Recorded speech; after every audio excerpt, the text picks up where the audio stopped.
Blog Talk Radio. Good morning, everyone. This is Lori Smith on Blog Talk Radio. It is 6 o'clock here in the morning, Calgary, Alberta, Thursday morning, September the 30th. I'm happy to be here. This is One Child Abuse Survivor to Another. We're on for 30 minutes, a live internet streaming radio broadcast from blogtalkradio.com. And the chat room is open. If you'd like to sit in there, I popped the link in there for the website that we're going to be looking at. And I'm just drinking some coffee, trying to wake up. And glad to be here. And I want to continue talking about anger resources, anger management from Anger Resources, www.angerresources.com, ANGEROURCES.com. And so, yeah, it's great to be here. Thanks, everybody, for tuning into my shows. I appreciate it. I don't know, I've had so many people listen to my shows, and I thank you all for tuning in. I almost have 400 shows done, and I had no idea when I started out how many shows I would be doing and how long I would be doing Blog Talk Radio. And I figured, well, I'll try to go for a year, so November will be a year, and we'll see how many shows we can get done. I really wanted to at least do 1 year worth of Blog Talk Radio, and so we'll just see how far we can go. But thanks everybody so much for tuning in. I really appreciate it. And I want to say, first of all, I'm not a counselor or a therapist. I don't hold any certificates in those areas. I'm just a person who pays to do my Blog Talk shows and a survivor of child abuse myself. And so I wanted to be one more voice out here for people and talk about the issues surrounding adult survivor issues and, just to be another voice to say, please, hang on, get some help. Reach out, whatever you have to do, call a crisis line, just make sure you get some help because you sure deserve to have a better life, and you sure didn't deserve the abuse that you had to suffer, and I just wanted to be one more voice to say that. And, the topics of abuse are very sensitive, and you have to listen at your own discretion, right? You wouldn't be hurting my feelings if you turned the show off, right? If it's a topic that you think would bother you or it's just going to make you uncomfortable, you have to turn the show off. Do the right thing, you have to know what's good for you to listen to and what you feel safe listening to, that you won't hurt yourself or hurt somebody else. And almost all of my shows could trigger somebody because they all are talking about the topic of abuse, right?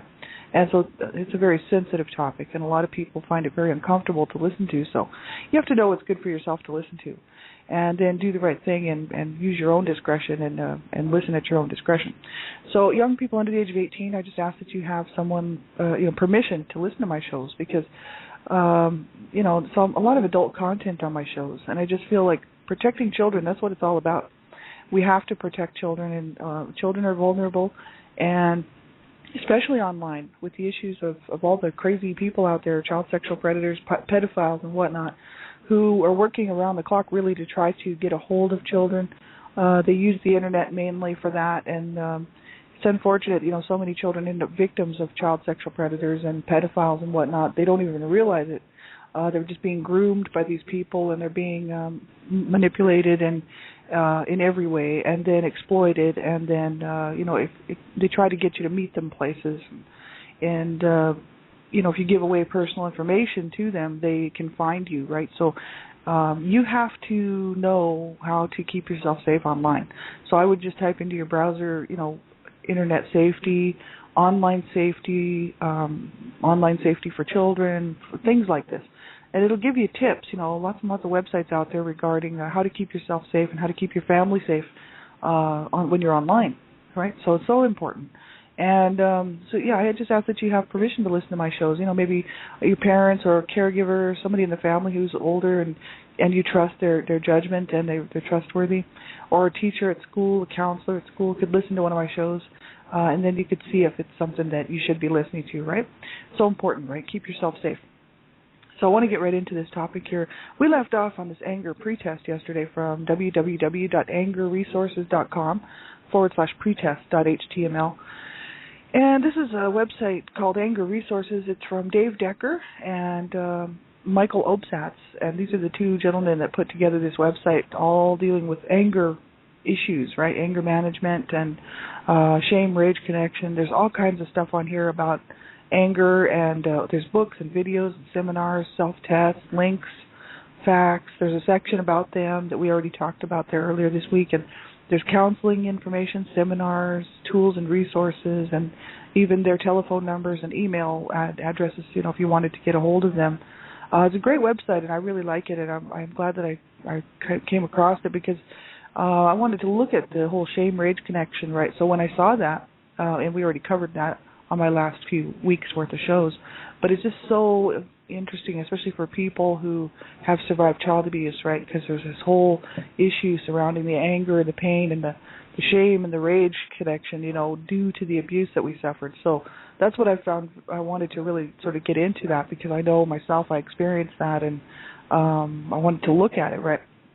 And now even this anger pretest is very interesting. We left off on somewhere around halfway through the questions. Like the questions, are true and false, right? You're supposed to answer true or false to the questions, and then they give you the answers. And then you can test you can take the test, the pretest, to see how much we actually know about anger, right? And so you can get the answers, and it tells you whether your answers were correct or not, right? And I took the test before I looked at the answers not too long ago, and last week sometime, and it turned out that I got some of them wrong. So I thought that I actually knew a little bit more about anger than I did, right? So it's quite interesting. But it's some of the questions were, for instance, anger is a bad emotion that should be avoided at all costs, and that's false. Everyone gets angry at times. That's true. Too much anger can hurt your physical health. That's true. Question number 4, screaming and throwing things are helpful ways to get anger out of your system. That's false. Number 5, angry people can never change the way they handle their anger. That's false. Number 6, there is one right way to handle anger with others. That's false because it says there's many ways to handle anger responsibly and productively, they said. Number 7, frustration just naturally leads to aggression. That's false. Number 8, people should never raise their voices when they are expressing anger. That's false. They said it's just unrealistic to believe that people would express their anger that way. But there are ways that you can express your anger without disrespecting or, without disrespect, cruelty, intimidation, or abuse. So that's the thing. See, number 9, women are less likely to feel angry than men are. That's false. And number 10, getting angry never leads to a productive outcome, and that's where we left off. So true or false, getting angry never leads to a productive outcome. And false, it's false. In fact, anger can be a helpful motivator and a catalyst to take constructive action if you respond to the anger you feel in a positive and productive manner. So that's quite interesting. That's where pretty much what happened to me, I was sitting around almost 4 years ago, ready to self-injure, and I was thinking, had these suicidal thoughts, and I was very angry about the abuse that I suffered as a child, and it was eating me up. It was just tearing me up inside, and I was so angry and raging really and frustrated, and I finally got mad. I was already mad, but then I got mad in a different way, right? And I said, why am I doing this? If I talked about this yesterday, and I thought, why am I doing this? If I do this and self-injure or commit suicide, which my brother did, and another one of my brothers died of a drug overdose, but he was always popping too many pills, and he knew one day those pills would kill him, so he was kind of just doing it a different way. But I thought, I don't want to follow in their footsteps, but it was something was always kind of in the back of my mind that I should, but that's because our parents taught us how to die, not to live, right? And so all of my siblings have had, trouble dealing with this, right? And so I thought, well, I got mad, and I'm like, if I do that, then I let my parents win, and I want to win this fight, so I want to stay alive, right? So I started to change the way that I thought about things and started moving in a bit of a positive direction and more productive manner, right? Like they said here, I definitely started off on my healing journey at that point, and so it was the catalyst for me to get on the road to my healing, right? So that's the thing. Angry can lead to positive things, but we have to handle it properly, right? And not hurt somebody or hurt ourselves, right? We have to turn it around and use it for the positive and use it for productive things to get things done. Like if something has angered you, we can turn that around and use it in a positive manner. It doesn't have to lead to abuse and disrespect and self-abuse and all this, right? And or abusing somebody else, right? Number 11, question 11, anger often makes people lose control of their behavior. That's false, they said. See, I would have probably said true on that one. False. People often use this excuse to justify disrespectful or abusive behavior toward others, but the truth is that although people may feel out of control, they are continually making choices and decisions about how they will respond to their anger. In reality, people are never truly out of control unless they have a complete breakdown from reality, like a major mental illness, like paranoid schizophrenia might create. So, I guess that's just saying no one's really ever out of control unless they have a real mental illness that keeps them from being in control. So that's pretty interesting, and that's the whole issue. And that's what we talk about a lot on, on my shows in the evening. Child abuse prevention and human rights abuse prevention is up to us, and also on Dreamcatchers Talk Radio, is that abuse is a choice. Excuse me. People choose to abuse. They choose to allow themselves to act in a certain manner and behave in a certain way that is abusive to others. It's a choice that we make, right? So this question, anger, often makes people lose control of their behavior, is interesting, because the way that it's put makes me seem to think that it could happen, but actually it's false. So that it's just an excuse. So that's and abuse is an excuse. Right? People have every excuse in the world when they abuse their children and abuse other people. It's like, well, he did this or she did that, or they're causing me to do this. My mom was always saying stuff like that, like, oh, well, you're making me do this. She'd be like, don't make me hurt you, right? As if it was something that I was doing that would cause her to make the choice to hurt me, right? So she would put it on me. And I wouldn't be doing anything half the time, just had a certain look on my face, or, I just didn't like something that she was doing to me. And then, of course, I would have to pay the price for that too, right? So, because we were not allowed to show emotions, right? So if my mom, for instance, she didn't like something I said and backhanded me, and then, of course, I would be upset by that, then she had a reason to go ahead and really beat me up, right? And so that's what she would do. And then it would be my fault. She'd be, look, it's your fault. Look what you're making me do. Right, this is your fault. You caused this. You're the one that makes me do this to you, right? So that was what she used to tell me. And so, you grow up like that. You start, you just think it is your fault, or that maybe you're just a bad kid, or the abuse children. It's never the child's fault. Never ever is it the child's fault, right? Abuse is the abuser's choice, and they don't have to abuse their children. Nobody was holding my mom's arms behind her back saying, look, you have to go over there and beat up your daughter, because if you don't, I'm going to kill you, right? My mom did that on her own choice, right? Or calling me names or whatever she was doing. The people, that's their choice to do that, right? And she had every opportunity to make the right choice and not do that, but she allowed herself to use me as a punching bag mainly, and just as a tool for her rage, right? So I was just a way for her to get out her anger and her rage, right? So that's pretty sad when people do that to their children, but it does happen, and many survivors know this, right? Question 12, angry people tend to be powerful and confident of themselves and their abilities, and that's false. It says often abusive and explosive people appear to others as if they are powerful and in charge, but the reality is that people who allow their volatile anger to control them and their interactions with others actually feel insecure and inadequate. People who basically feel good about themselves do not have a need to try to assume power over others and put themselves above others. Explosive people actually become other people's puppets because they are simply reacting to others' behaviors rather than living by the game plan they would like to have for themselves.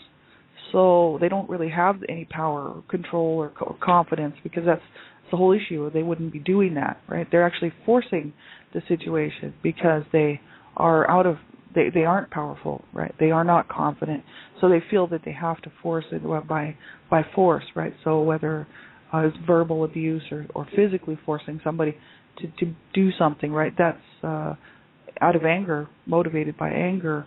That's not a confident person. That's not a powerful person. That's somebody who's very weak, and they're using whatever means they have to try to make themselves look like they're powerful, to look like they're in control and that they're confident, right? Number 13, anger is the same thing as hostility and cynicism. That true or false? That's false. Anger is a normal human emotion. Cynicism and hostility are negative and destructive attitudes which color the way that we look at and respond to the world around us. These attitudes, if they become your primary way of dealing with life, lead eventually to lashing out at others verbally or physically, or pulling inside yourself, withdrawing and stuffing your anger. Both these behaviors are harmful to others, or to ourselves, and our relationships with others. And that's very interesting. Anger is the same thing as hostility and cynicism, and it's not. That's false. Cynicism and hostility are negative and destructive attitudes. It says these attitudes, if they become your primary way of dealing with life, lead eventually to lashing out at others verbally or physically, or pulling inside yourself, withdrawing or stuffing your anger. So I would say that's probably what happened to me. You know, just this whole thing, growing up the way that I did, I was probably very, very much had a very cynic and hostile attitude. I know that I did when I was young. And so instead of withdrawing inside myself when I was really young, I wasn't stuffing my anger when I was younger. I was out bullying people, bullying kids, sometimes, not all the time. But my anger was my anger actually was outward, and so I was always looking kind of hostile. And I was also, people would kind of stay away from me. My young, like teenagers and people that I was growing up around, if they didn't know me personally, kind of thought I was crazy, right, because of my attitude and the way that I would behave. And but then when I hit 20, 21, 22, I started to kind of realize that I needed to change my attitude, and got off drugs and decided to try to straighten up. And then I started to stuff the anger, because I was just like, okay, no, I want to, be nice to people and treat people well, and and try to be good to myself, right? I started to, at that point, to kind of try to straighten up my life. And in the meantime, I was still dealing with my abuser parents, and they were still just verbally and emotionally, psychologically abusive as they had always been. Of course, not physically anymore by the time I hit my 20s.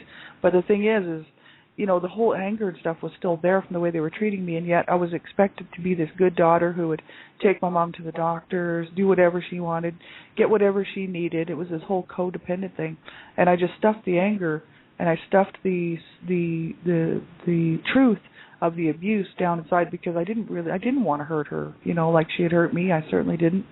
I really wanted her to love me, right?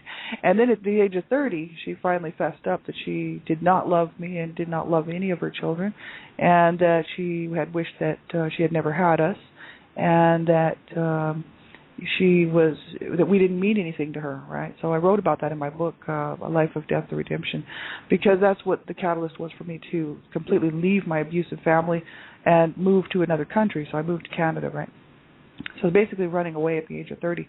But I just kept stuffing the anger, until I finally started dealing with it at the age of 41. So that just tells you how long a person can deal with this stuff, and how damaging it really is.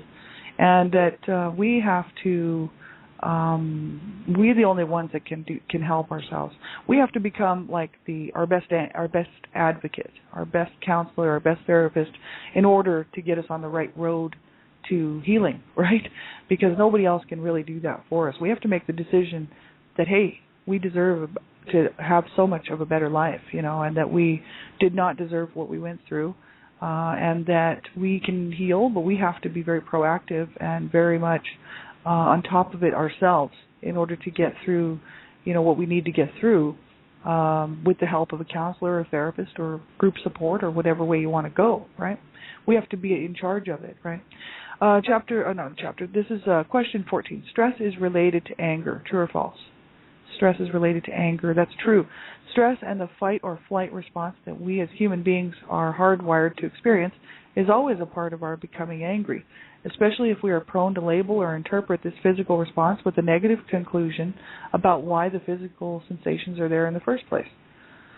So that's kind of interesting. Stress is related to anger. So stress is the fight or flight response that we as human beings are hardwired to experience. So it's to save your life, really. It's to protect your life.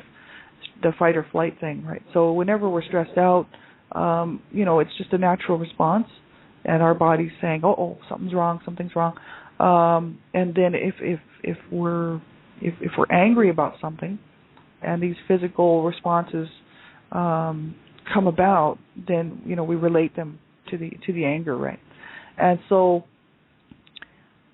lots of times when people are stressed out, they get angry, right? I mean, you can think about road rage, people trying to get to work on time in the morning, and, they leave at the very last minute. Now, I know I'm a total culprit for that. I'm totally guilty, except for I don't drive. I'm a pedestrian.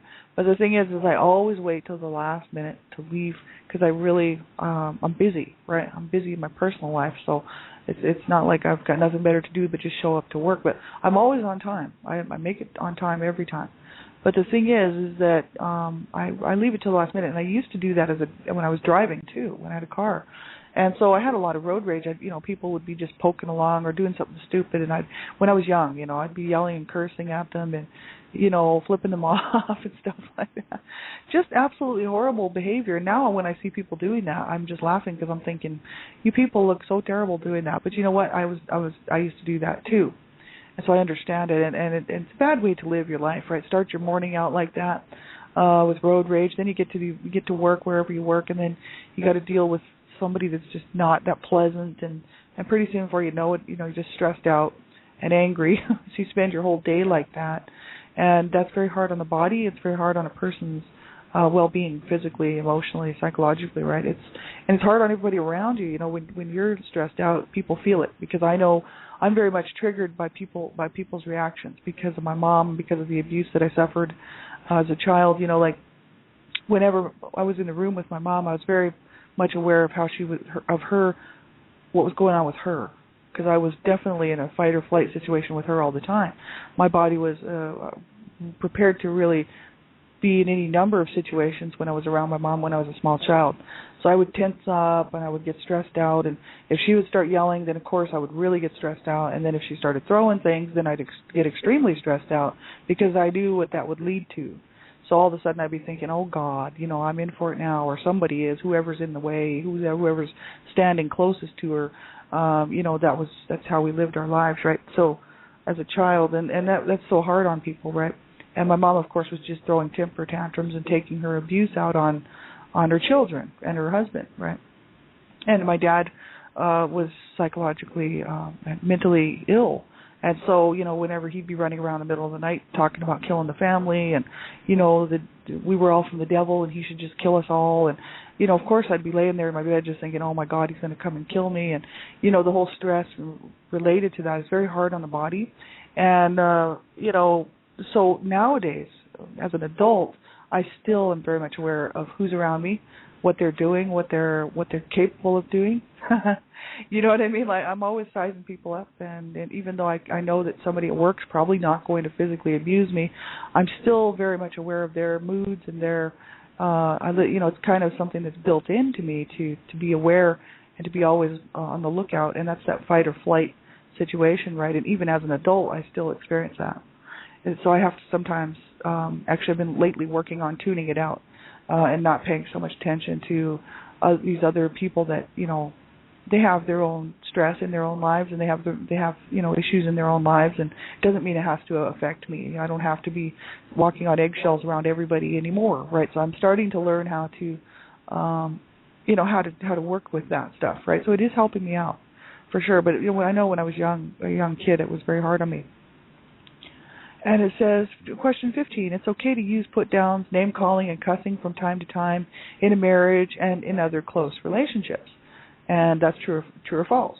It's okay to use put-downs, name-calling, and cussing from time to time in a marriage and in other close relationships. That's false.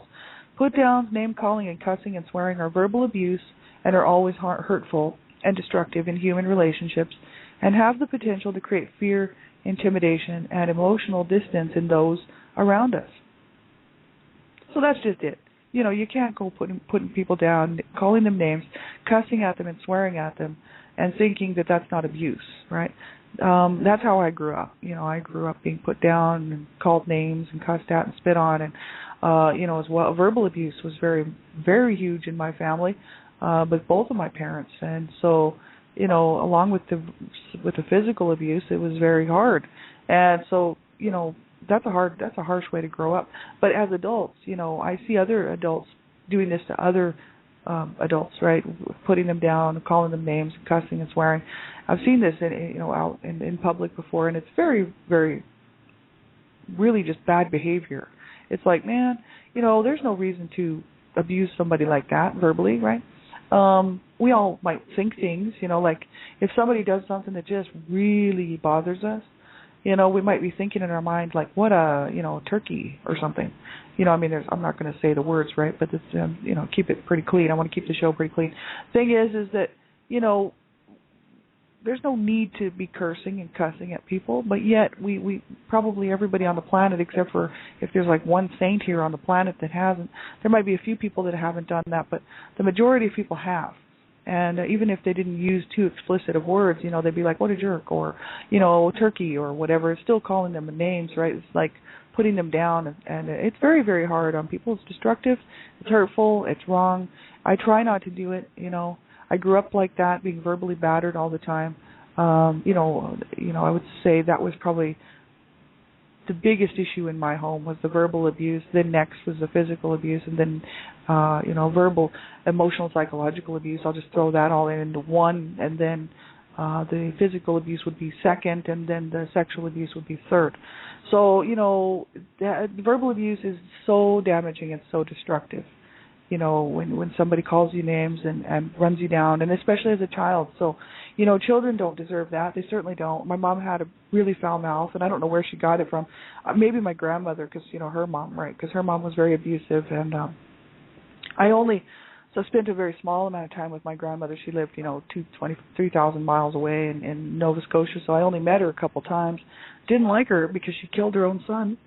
My grandmother had murdered her own son, and I knew this. My mom had told me that my grandmother had killed her brother, my uncle. And when he was a teenager, she beat him, horsewhipped him, and then made him sleep outside in the cold in the barn, and he got pneumonia and he died. And that's my grandmother. Yay. So, I was very much not, I did. And plus she beat my mom severely, horsewhipped her, and she was a sick woman, and I don't know if she was like a Nazi or something, but all I know is that she was like extremely crazy, and she misused all of her children and her husband as well. And, I guess my mom's dad, my grandfather, never really stepped in to help the children. He was always hiding from his wife, right? I would have been too. But, you got to protect your children. So, I would have taken the children and gotten rid of I would have just booted that wife out, my grandmother. I would have just told her to leave, right? Because they had, my mom had 7 siblings, and she was the oldest of 7, and she used to take a lot of the beatings because my grandmother would always be trying to hit on some of the kids, like beating on them and calling them names and stuff and kicking them around. And so my mom would actually take the abuse for them. So my mom was horrifically abused by this woman, and my grandmother actually abused a whole bunch of orphans as well, that came to live with them on the farm, because back in the 1930s, there was the Depression era and all this, and the orphanages were overrun, and they didn't have anywhere to put these kids, so my grandmother took them in, and maybe for some money, who knows, but anyway, to help on the farm, right? So these kids came from this orphanage, and my grandmother was beating on them all the time, so my mom said she was trying to stop her, and then my grandmother would beat my mother, and then my mom tried to help those kids out, right? They were all pretty young, and they left. They all ran off. They took off down the road. They ran away, and one night, my mom said, they just said, we take our chances on the street, on the road, right, in the country there. So who knows where those kids are. But my grandmother was a horrible woman.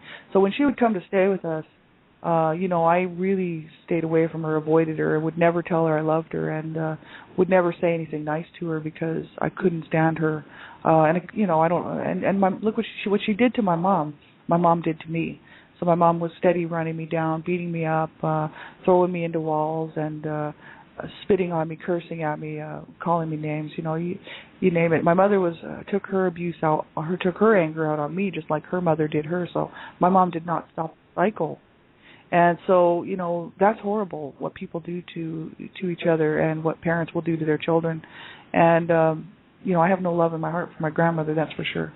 And, my mom, I don't condone her abuse, I just can't. I don't condone abuse of any kind.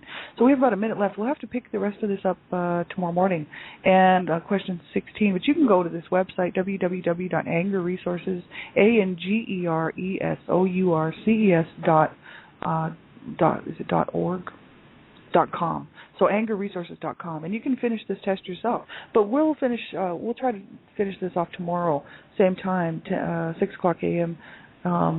in the morning, one child abuse survivor to another. Have a great day, everybody. Make sure you just keep reaching out, Look for that help and that hope wherever you can. Join a group support, call a crisis line. Get involved with people who can help you, to have a better life, to work through your healing journey, so that you're not alone, right? Take care, everybody. Have a great day, and we'll talk to you real soon. Bye-bye.